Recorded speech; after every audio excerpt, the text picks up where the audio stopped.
예, 안녕하십니까. 아, 오늘 전두환 대통령이 갑작스럽게 이렇게 서거를 하셔서, 제가 원래 준비했던 좀 주제가 바뀌었는데, 사실은 저는 이재명 좀 다루려고 그랬었거든요. 지금 이 이재명이 이제 선대위를 다 자기 마음대로 짜고 이제 마이웨이를 가서 민주당의 이재명이 아닌 이재명의 민주당으로 한다. 막 이렇게 나오니까, 이 보수 쪽에서 이제 정말 이재명이가 칼을 빼들고 본격적으로 가는 거 아니냐 이런 식으로 이 착각을 하는 사람들이 많아가지고 제가 좀 설명해 드리려고 했는데, 결론적으로 이재명은 이제 죽기 직전에 마지막 한번 이제 이 파티를 할 기회를 준 거다. 제 눈에는 뭐 정확히 그렇게 보입니다. 그 어느 경우도 저렇게 아직까지 현 정권이 멀쩡히 살아있는데 저 현 정권과의 차별을 저렇게 노골적으로 드러내가지고는 살아갈 수가 없어요. 어, 그렇게 놔주질 않아요, 이 현 정권에서. 그건 노무현 때 정동영도 그랬었고, 심지어 그 인기도가 훨씬 높았던 박근혜 대통령이 후보로 출마할 때조차도 이명박 정부하고 막 노골적으로 차별화 뭐 그런 전략을 쓰지 않았습니다. 물론 이 캐릭터나 이 걸어온 길에서 박 대통령하고 이명박 대통령이 워낙 큰 차이가 났기 때문에 굳이 차별화가 필요 없을 수는 있지만은 저렇게 현 정권이 보기에 노골적으로 나는 저 현 정권하고는 다르게 간다 막 이런 식으로 캠페인 해가지고는 이길 수가 없어요. 정권 연장에서 이겼던 이제 사실상으로 따지면은 뭐 거의 유일한 사례라고 할 수 있는 노무현 같은 경우도 정권과 차별화하지 않는 전략을 써서 이겼단 말이에요.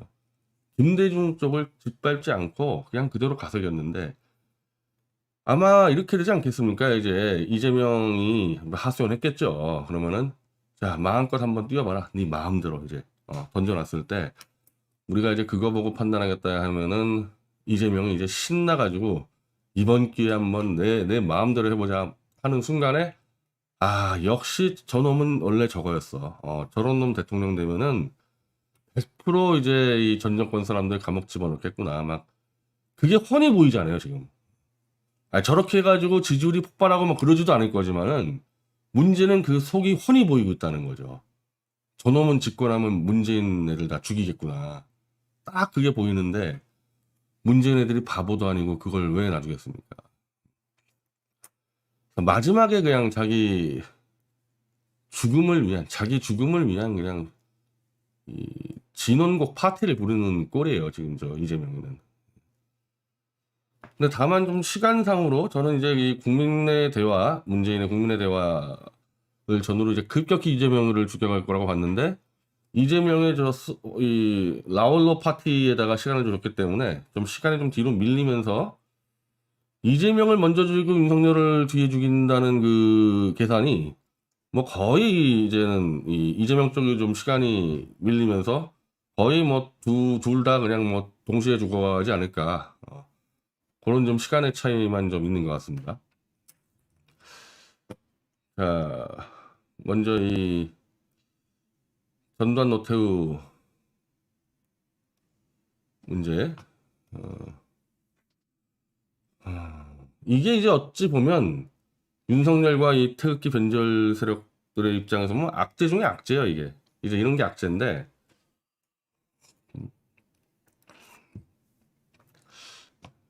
이 사람이 이렇게 죽자마자 이 청와대 발 기사에서 국가장이 안 된다. 막 이렇게 선을 끊고 나와버렸기 때문에 이 전두환 대통령 유족들은 그냥 가족장으로 신촌 세브란스 병원에서 이제 조문을 받겠다. 이렇게 정리됐는데 난 저게 정말 웃긴 게 지금 이게 어쨌든 현 정권의 입장이에요. 전두환과 노태우는 분명히 달랐기 때문에 노태우는 국가장을 해주고 전두환은 그냥 보내겠다. 지금 그거 아닙니까? 근데 뭐가 달랐냐 이거예요. 그럼 전두환과 노태우가. 이게 설명이 돼야 되는데 다른 게 없어요. 따져보면은.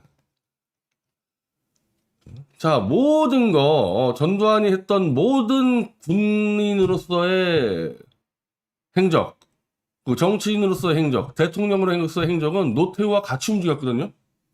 아니 단 한 번도 전두환과 노태우가 뭐 정치적으로 갈라쓴 적 있어요? 나중에 전두환이 이제 대통령 그만뒀을 때의 문제지. 지금 얘기 나온 모든 사건은 전두환 노태우가 같이 했는데 왜 노태우는 국가장 해주고 전두환 안 해주냐. 자, 전두환 대통령 1995년 말 노태우와 함께 구속됐을 때 죄목이 반란 수계, 반란 모의 참여, 반란 중요 임무 종사, 불법 진퇴, 지휘관 계엄 지역 수소 이탈, 상관 살해 미수, 초병 살해. 이게 진짜 근데 이 제목이 사실상 노태우한테도 거의 다 적용이 됐었단 말이에요, 이게.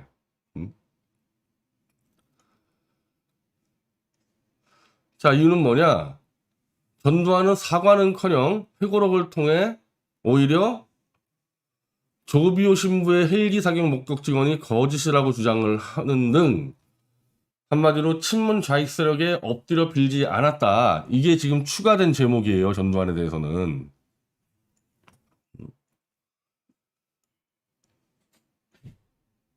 근데 노태우는 그러면 제가 지난번에 설명드렸지만 노태우 씨도 본인 입으로 사과한 적 한 번도 없는데 노태우 씨의 아들이 도대체 무슨 목적인지 모르겠지만은 자기가 그냥 노태우 씨는 드러누워 있는데 2019년도에 5.18 찾아서 사과한다. 자, 이거는 이때까지는 자기가 사과한 거지 노태우 대통령이 사과했다는 얘기 한 적이 없어요, 한 번도 여기서. 그리고 계속 치유와 화해에 조금이라도 도움된다면 100번이고 1000번이고 사과를 해야 되겠다 하고 자기가 한다는 얘기지 노태우 대통령이 한다는 얘기가 아니었는데 노태우 대통령이 돌아가신 다음에 한 13년 동안 소통도 불가능했던 분이 돌아가신 다음에 아들을 통해서 사과했다. 이렇게 나와버린 거지. 본인이 사과했다는 증거가 하나도 없는데도 그냥 그거를 사과라고 인정을 하고 노태우는 국가장을 해주고 지금 전두환 대통령은 지금 이 시간에도 각 정치권에서 마구잡이로 전두환 대통령 짓밟으면서 모욕을 하고 있단 말입니다. 이게. 근데 저는 그 차이는 아닌 것 같아요. 노태우 대통령이 사과했기 때문에 이랬다는 게 아니고 제가 생각하기에는 노태우 대통령은 공산국가와의 이 북방 외교를 하면서 소련, 중공 등등의 네트워크를 형성해 놔서 지금 저 노지현 저 아들도 지금 한중 무슨 문화원장 하고 있지 않습니까? 문재인 세력의 이 상황들인 소련과 저 중공의 네트워크 문제로 이 친문 좌익들이 노태우에 대한 예우를 갖추고 있는 거지 사과 문제하고는 아무 관계가 없을 거라는 거예요, 이거. 아니, 친문 좌익 놈들이 당사자가 사과해도 사과라는 거 안 하라고 떠드는데 아들이 사과한 걸 갖고 저렇게 대우를 다르게 해주겠어요? 그래서 이 전두환 노태우의 뭐가 달랐나는 노태우는 중공과 소련을 한국에 끌어들여가지고 친문 좌익 세력들의 숨통을 터졌다는 거. 물론 뭐 그 당시에 대해서는 뭐 노태우 씨가 뭐 북방 이걸 잘못했냐 뭐 그렇게 따지기 어렵지만 그때 이제 이게 반대가 된 거죠. 쉽게 얘기하면 동구권이 한창 무너지고 있었을 텐데 동구권과 소련이 무너지고 있었을 텐데 그쪽과 손을 잡으면서 오히려 차세대 이 공산 세력 특히 중공을 중심으로 하는 공산 세력을 대한민국에 끌어들이면서 지금의 이 대한민국에서의 이 현재 문제가 되는 거는 북괴 공산당보다는 오히려 중국 공산당이 더 문제가 될 것 같거든요. 지금 상황이. 북괴 공산당은 어느 정도 좀 소탕이 되는데 이 중공의 라인 두고 있는 공산당은 지금 전혀 지금 이거 손을 못 대고 있지 않습니까? 그 원조가 노태우 씨다 보니 이 친문좌익 세력들이 노태우에 대한 예우를 지키고 있는 거죠, 그게. 우리가 많이 얘기하지만은 조원진 같은 사례가 만약에 미국이나 일본에서 걸렸으면 조원진이는 뼈도 못 추려요, 그 나라에서는. 지금 이 한국이니까 조원진이 저 중공이랑 저러고 다녀도 태극기 들고 다니는 거지.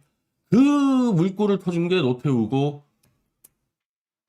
조원진도 사실상 김영삼 때 움직였어도 노태우 때 활개치고 다니지 않았습니까? 자, 그 차이라고 보셔야 되는 거예요. 전두환과 노태우 차이는.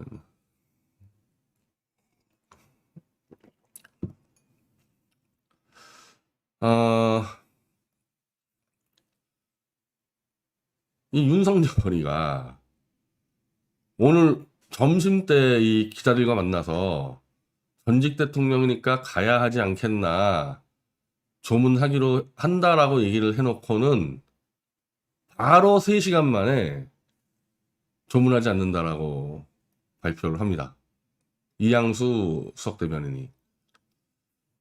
이제 이 사건을 보면 윤석열이가 왜 저 김종인 할아버지한테 절절 기어다니는지 알겠죠. 이 사건을 보면.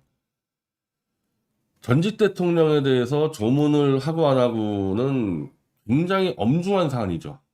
죽은 사람에 대한 예의도 있기 때문에 나 조문한다 그런 다음에 엎어버린다는 거는 그건 패륜적 망동인데 그렇게 할 수밖에 없을 정도로 윤석열이는 자기 선택권이 없는 거예요. 특히 대선주자는 캠프 안에서 절대적 권력자죠. 차라리 대통령은 법률에 의해서 감시하는 기구들, 뭐 예를 들면 뭐 감사원이라든지 뭐 이런 게 있지만은 대선 주자는 감시 기구가 존재하지 않는 그냥 자기 혼자 결정해서 막 가는 자리 아닙니까? 근데 3시간 전에 전직 대통령이니까 가겠다고 해놓고서 3시간 만에 부대변인이 안 가기로 했다는 얘기는 그 3시간 사이에 윤석열이를 꼭두각시로 부리는 세력으로부터 조인트를 맞았던지 전화로 박살났던지 둘 중에 하나의 압력을 받고 어휴 가면 큰일 나겠구나 이렇게 된 거 아닙니까? 이 캠프 안에서 요런 이양수 수석 대변인이라든지 이런 수준의 사람이 감히 대선 주자에게 거기 가시면 안 됩니다라고 직언을 할 수도 없고 해야 될 이유도 없어요. 예전에 김경재 후보가 이 김대중을 모실 때 이른바 이 직언의 이 제왕이었는데 아무리 30년을 모시고 20년을 모셔도 보스한테 직언을 해가지고는 좋은 자리 못 간다는 게 이제 김경재 후보의 사례인데 반대로 무조건 보스가 듣기 좋아하는 말만 하는 상징의 제왕이 박지원이 아닙니까? 박지원이가 다 해먹은 거 아니에요. 그래서 그 뒤로 김경재 후보가 박근혜 대통령 쪽 특보로 왔을 때 지금도 기사가 있어요. 이 기자들이 이제 김경재 하면은 이 직원의 이제 상징적 인물이니까 박근혜 대통령한테 직언을 하셔야죠. 그랬더니 김경재 후보가 직언 안 한다. 나는 더 이상 직언하지 않겠다. 직언을 하려면은 그 사람하고 20년, 30년 정치적 고난을 함께 해도 김대중하고 김경재 후보 관계가 원래 그거였잖아요. 그런데도 불구하고 직언했다가 목이 잘렸는데 박근혜 대통령하고는 함께 일을 해본 적이 없잖아요. 이번 정권 전에는. 근데 특보 자리 받았다고 직언하면은 그 직언이 먹히지도 않을 뿐더러 또 잘리죠, 또 잘려. 그래서 직언하지 않겠다고 기사가 나와 있어요. 김경재 후보 인터뷰한 거 보면은. 그 대신에 양신이 되겠다. 충신이 아닌 양신이 되겠다. 그러니까 박 대통령에게 다른 길을 가도록 이렇게 이 충원하고 직언하는 일보다는 좋은 길을 가도록 만드는 양신이 되겠다 이렇게 얘기한 게 있는데 그렇게 따지면요 지금 윤석열 캠프 안에는 충원이나 직언을 할 수 있는 사람이 단 한 명도 존재할 수가 없죠. 윤석열과 20년 30년 같이 고난의 길을 간 자가 한 명도 없잖아요. 지금 다 어중이 떠중이 여야의 기회주의자들 변절자 배신자가 왕창 모여 있는데 그래서 윤석열이 어떻게 해서라도 집권하면은 뭐 한 자리 먹겠다 그런 놈들로 다 모여 있는데 거기서 누가 과연 윤석열에게 이건 직원도 아니지만 전두환 조문하러 가라 이래야지 직원이지만은 가지 말라고 직원할 놈도 없어요 캠프에서. 뭐하러 가서 혹시라도 윤석열이가 우리가 모르는 무슨 전두환과의 관계가 있어가지고 진짜 전두환 조문을 가려고 강하게 마음 먹고 있는데 걷다 대고 알지도 못하면서 조문하지 마십시오 이랬다가 찍히면 그거 자기만 손해지. 뭐하러 얘기하냐고요. 그러니까 이 기자들한테 떠든 뒤 3시간 동안 이 캠프에서 말렸을 가능성 0%고 전화가 들어온 거예요. 전화가. 이 정도 윤석열에게 전화가 들어와서 너 죽고 싶냐고 얘기할 수 있는 사람들은 조중동 정도, 조중동 족벌 언론의 사주라든지 그 사주의 사냥개라든지 뭐 그런 정도가 컨트롤 됐으니까 요렇게 3시간 만에 말을 바꾼 겁니다, 이거. 자, 이런 자가 대통령 되면 됩니까? 이런 자가? 조문을 가는 거 하나조차 자기 스스로의 결정을 못하고 윗대가리에게 조정받는 자가 대통령 되면 돼요, 이게? 그리고 이런 자가 대통령 되는 게 정권 교체입니까, 이게?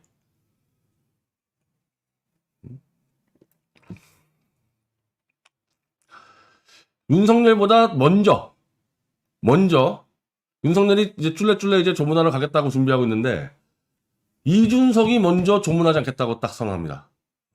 제가 그랬죠. 서열이 누가 윈지를. 서열이 이준석이 위라 그랬잖아요. 이 윤석열보다 서열이. 서열이 높다는 거는 윗대가리의 정보를 더 빨리 받는다는 얘기거든요. 이거 안 거지, 이준석은 이미.